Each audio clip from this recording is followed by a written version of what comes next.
কোন ব্যক্তি যদি ফজর নামাজের পরে এই দোয়াটি 3 বার পরে আল্লাহ তার ভাগ্য খুলে দিবেন। ভাগ্য পরিবর্তন করতে চাইলে এই দোয়াটি আপনি পড়েন, ইনশাআল্লাহ আপনার ভাগ্য পরিবর্তন হয়ে যাবে। আল্লাহ তাআলা এত পরিমাণে রিজিক দান করবেন, যদি কারো মেধা শক্তি দুর্বল হয়, যদি কারো শরীর অসুস্থ হয়, আল্লাহ তাআলা সেটাও তাকে দূর করে দেবেন। আল্লাহ এত পরিমাণে রহম তাকে করবেন, সে কল্পনাও করতে পারবেন ইনশাআল্লাহুল আজিজ। আপনি আমলটি করে দেখেন, পরীক্ষিত আমল এটি, এই গুরুত্বপূর্ণ আমল। রাসূল সাল্লাল্লাহু আলাইহি ওয়াসাল্লাম কোনোদিনও ছেড়ে দিতেন না। এই আমলটি তোমরা শেয়ার করে দিবা, তোমার ভাই বোনদের কাছে বলে দিবা। এটি তুমি আমল না করে সওয়াব পাবা তোমার একটি শেয়ারে। যুবক, তুমি আমলটি যদি অন্তর ইখলাসের সহিত করতে পারো, আল্লাহ তাআলা কবুল করে নেবেন। আমার আল্লাহ রাব্বুল আলামিন বলেন, উদউনি আস্তাজিব লাকুম, আমার কাছে চাও আমি দিয়ে দিব।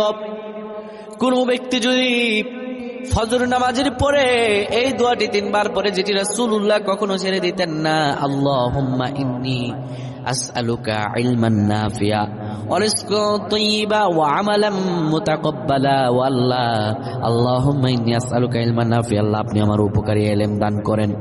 ওয়া রিজকান তাইয়্যিবা, আপনি আমার পবিত্র রিজিক দান করেন।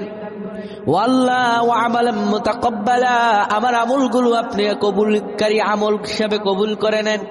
কোন ব্যক্তি যদি এই দোয়াটি পড়তে পারে, আমার আল্লাহ রব্বুল আলামিন তার দোয়াগুলো এমন ভাবে কবুল করে নেবেন, আমার আল্লাহ আরশে আজিম থেকে তার প্রতি খুশি হয়ে যাবে। সুবহানাল্লাহ পড়েন।